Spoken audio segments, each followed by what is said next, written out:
شيرين محمود علي شيرين رماح إنا رماح بانهاي waxaan deganahay cariga Mareykanka waxaan rabaa arin yar oo muhiim ah oo ku saabsan xariga aabahay inaan halkan kaga hadlo aabahay maanta wuxuu ku xidhan yahay maalintii 20aad ayuu ku xidhan yahay wadanka Soomaaliland gaar ahaan magaalada Hargeysa xarigaas oo markii hore markii la soo xidhay leeydi dambiga lagu soo qaaday qof baan ka soo dacwaday dhibana dambi ka soo sheegtay sidaa darteed waxa la marinayaa sharciga waa la mariyay dhibanahi wuu saamaxay oo wuxuu yiri waan ka noqday case-kii markii laga noqday halkan suugaynay in la soo daayo aabahay lama soo daynina jeelka ayaa maalinta ka dambaysa cagajiid iyo ku tiiqsi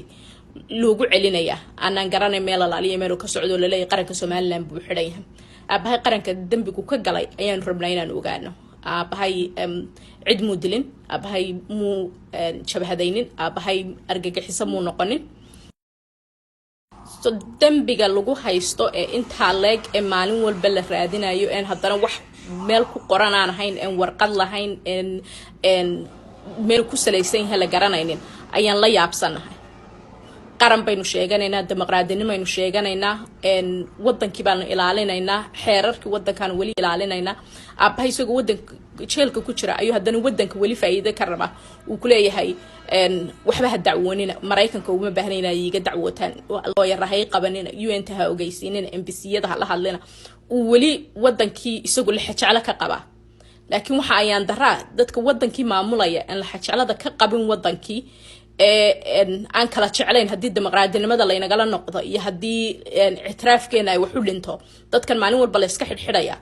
ayaan daraa qaranka Soomaaliland maaha inuu qof afka ka hadlay iska xidho oo bila sabab ku xidho xagee kaga qoran tahay dambiga qofka lagu soo qaadayo waa inuu mid meel ku salaysan ahaada anigoon waxba ku dheeraanaynin oon kasii hadlaynin agajugleynta iyo xaqdarrada aabahay lagu haysto iyo anaa maanta ka adago kursiga ku fadhiyo lagu haysto waxaan maanta go'aan ku gaadhnay haddaanu nahay ilmo Ramaax oo ku noolahay cariga Mareykanka oo dhalashooyin ku leenahay oo xaq iyo xuquuqba ku leenahay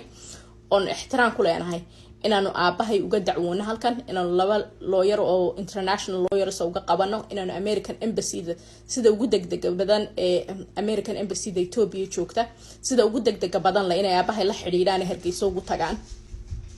oo sidii aabahay jeelka aan uga soo saaran lahayn haddaanay dawladda Soomaaliland waxba noo qabanaynin oo ay noqotay dawlad kursi qof fadhiya uu cid walba ka adag yahay uma adkaysanayna anagu wadan sharci laanu joognaa wadan dadka wax loo qabtan joognaa wadan xuquuq leh baanu joognaa xuquuq baanu ku leenahay xuquuqdeedaana kamid